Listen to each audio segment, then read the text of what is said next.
I'm Frank Fredericks. I'm the managing director of Wild Dunes Resort, and we really appreciate y'all being here. It's an exciting day for us. This has taken us a long time, and well, it's especially important to these folks. So let me introduce them. Jeff Mitten is our director of golf and sports. We call him director of all things fun at Wild Dunes Resort. Scott Ferguson is our golf course superintendent, who's overseen the entire project for the past 6 months, and then Brian Bowers is with the Fazio group, who led us through this. So Jeff, tell us what's going on. I will. Well, again, welcome. For everybody wondering, you all have hand warmers in your cart today for golf. It's cold out. But yeah, it's been a long process for us. I think we've been talking about renovating for about 10 years now. But finally, we closed the golf course last May for a major renovation, which included with a new Champion Bermuda, which allows for really great putting surfaces. We replaced our cart paths, so we now have about 6 miles of beautiful cement cart paths that Scott has to edge. And we also replaced our irrigation system.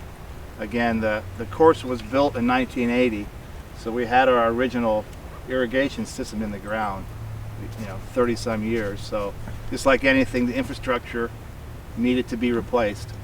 So we had Brian and the Fazio team obviously come in and redesign all of our greens, and what you'll see today out there is kind of more of a modern feel to the greens. Our greens used to be really small. We had about 60,000 square feet of greens. We now have over 110,000 square feet. It's a really big change. We put some strategic bunkers in place. We were able to lengthen the course by about 300 yards by moving some greens, back, to take advantage of some space we didn't have being utilized. Also, you'll see, particularly on the back nine, a lot of the corridors are a lot more open now. So 15, 16, 17, 18, which are the ocean holes, we opened them up and you really give really great views. So again, about a 6-month process. It went great. All the reviews so far from our members and guests have been really positive. Again, our members are having to learn how to putt on new greens because the breaks are all different. But again, it's great. I think people are going to enjoy playing the golf course. It's really not difficult, but it's fun. Every hole, it's a little bit different of a challenge for us. So we're excited. I'm excited for you guys to play it and see what you think. Today it'll be a little challenging, a little bit of northeast breeze, and that's one thing about the links course is yesterday the breeze was coming out of the southwest. Today it's coming out of the northeast. So from one day to the other, the course plays totally different, and we see that a lot. It is, you've probably heard that the 18th hole's out in the ocean, and for the last several years we've struggled with a little bit of beach erosion. We've actually lost the hole twice. So what we did in this case is we're kind of still in an erosional cycle. So we built a beautiful par 3 with great ocean views, and hopes that someday soon we'll bring a par 5 back. And one of the big changes too is we added this big putting green behind us here. It was fun last night, but again, people are really enjoying, because you'll see when you get on the golf course, there are some holes where you're going to have 20, 30, 40, 50-foot putts. So this has been a nice addition, to it as well as the clubhouse is also going through a major renovation. Where a lot of it is just soft goods renovation, carpet, paint. We're adding a couple decks. You'll see here behind us. We're actually also opening a new restaurant. It's going to be called Huey's Southern Eats, and I'll tell you about that story later if you want to hear about it. It's a pretty interesting story. But the renovation for the clubhouse is scheduled to be complete November 27th. Mm-hmm. So we're excited about that, and so are our members. I think what I'll do now is maybe introduce Brian. Brian Bowers is with Tom Fazio Design Group. He's been with them for 16 years. So he's been around. He does renovations all over the world, from small projects to multi-million dollar projects. He was pretty much instrumental in this renovation as far as designing the greens, the bunkering, and he's kind of been with us for years. So thanks, Brian, for being here. Thank you for having us. Yeah. Yep. And Scott Ferguson is our superintendent. So I think what I'll do is just open it up if anybody has any questions. Or yes, sir. Can you talk a little bit about, the philosophy moving forward, not only with the 18th hole, but the golf course itself? Sure. Well, Isle of Palms is a barrier island. So just like all barrier islands, sand accretes and it erodes. And I think, years ago when this golf course was built on this northern end of the island, there was so much beach that you could barely see the ocean from the hole. So our philosophy right now is just kind of a wait and see. The golf course, other than the 18th hole, is pretty much protected because it's not directly on the coast. But that hole is the one that's the most affected. And again, with working with the city, the state, beach and renourishment projects will also kind of help us as well. We're fortunate we can rebuild and maintain the golf course as part of the state law, and Corps of Engineers, which is the national, the federal government, has also been, knock on wood, has been helping us out. So we can rebuild when it gets to that point. What was your objective with the redesign? Well, the first thing, the greens, as Jeff mentioned, were about 60,000 square feet. A typical golf course will have about 90,000 square feet of greens on a modern course. So Wild Dunes is a resort course. They cycle 30,000 plus rounds a year here. And so our objective was to take the greens back out to their original size, and even where we were able to expand them. And that's in an effort to create a variety of pin placements on the greens, and make the golf course more fun for resort guests and for the members, and basically give the course more setup options. On a small green, there's one or two places you can cut a cup, and now we have 3, 4, 5 locations you can cut a cup on a green. Yeah, several of the holes before the renovation, we had so much slope in them that the new modern turf that we have, the Bermuda, we couldn't have any pin placements. So you'll see that there's some subtle slopes out there. That was a big part of it too, is we couldn't have just regrassed the greens without changing the size and the slope, just because we can get some pretty good green speeds now. On older golf courses too, the greens were designed with a certain amount of pitch in the surface, and it was based on mowing heights for the time. So as things have progressed, technology and capability of mowing, and demands of golfers for faster greens, you've got to take the pitch in the green and flatten it out, basically for modern specifications. So we did that in all the greens as well.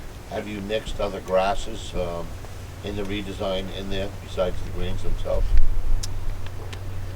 We resodded all the green surrounds with 419 Bermuda, and the greens are Champion Bermuda grass, which is a new turf from It's out of Texas. Yeah. Yeah, it's the weather resilient, and the stronger grass that allows better mowing, easier maintenance. It rolls a little better than maybe traditional Bermuda grasses.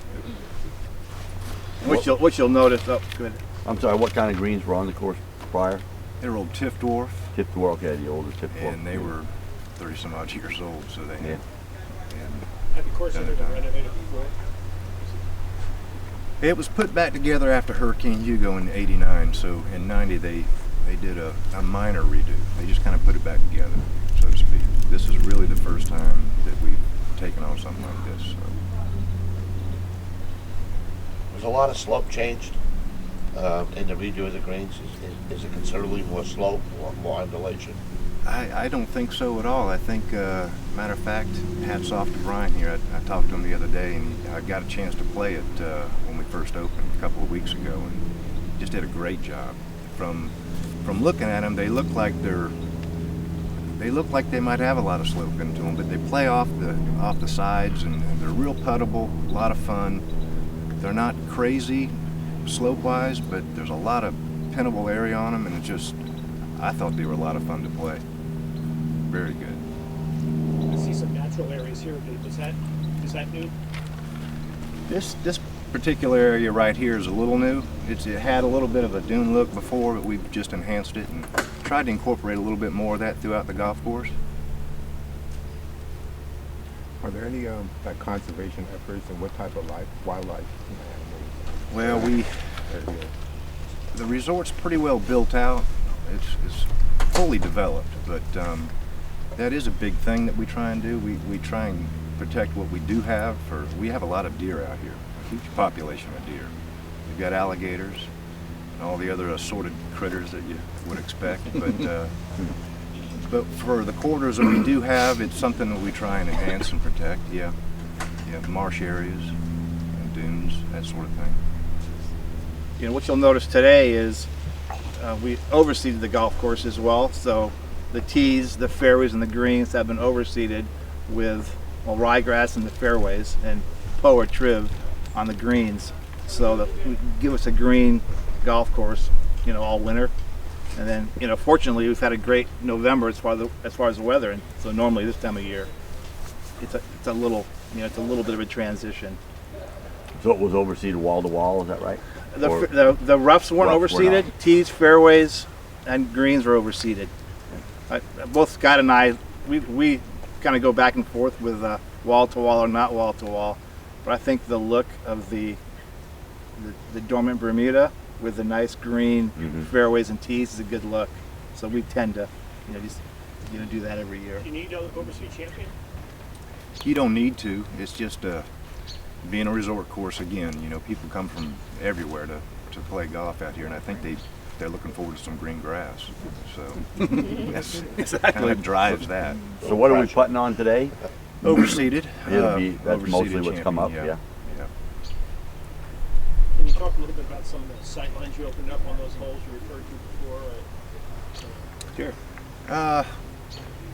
I think the biggest changes we'll see out here, y'all see if you've ever played or you haven't, but 16 or 15, starting on 15 as we get towards the ocean, we opened up the whole left side of the golf hole. It was a wooded area, and we thinned it out, took the canopy up, and now you can see a marsh vista that kind of leads out to the ocean. And then when you get to number 16, we basically did the same thing, took all the perimeter scrubbed down, and it opened up a view to the ocean. And did a little bit of work on 17, but we've really enhanced what we had naturally and just opened up those views of the ocean. Those are the three most dramatic holes probably that changed out here as far as the vista goes. And we've done some work throughout the golf course too, but those are the most dramatic probably. Do you have limitations because of the sensitivity of the area where this golf course is located for chemicals and stuff out of this area? Well, I think to use a turf explanation for that, or what I do for a living, I mean it's a best practices thing. Yeah. You apply common sense and just use buffers. You don't spray right down to the water line, that sort of thing. You choose chemicals that are good for the environment and not a detriment. But it comes down to common sense, and you are limited in what you can do as far as getting out into the marsh areas and sensitive areas, as far as what kind of work you can do. It's a give and take. So Jeff, I had a question about what's the access here? Is it fully public play? Is it a resort only? Do you have to stay here to play? What's the access? Kind of all the above. We have a very active membership, and most of our members are residents of Wild Dunes. Of course, you can come as a resort guest and stay on a package or just stay and play. And then we do allow access to anybody in the area, locals, residents or guests of Charleston. So pretty much anybody is on both golf courses. Okay. Do you do package play here? We do. Yeah. It's great with the two golf courses because we get people who come and might play the Harbor one day, the links course 2 days, and we'll even package some of the other local courses in the area if they want to stay 4 or 5 days. So that's kind of a benefit. And again, the harbor course we haven't really talked about, but harbor course is a really good complement to the links course. It's a little tighter, but again, it has great intercoastal waterway views, and a really fun golf course. So if you do come here, you kind of get the best of both worlds with the links course being on the ocean and the harbor course. So our guests really enjoy the two different courses. And that's also a Fazio. It is. And that opened when? That opened in 85, so it's coming up on 30-year anniversary. Yeah. Well, it's tea time, so thank you for being here.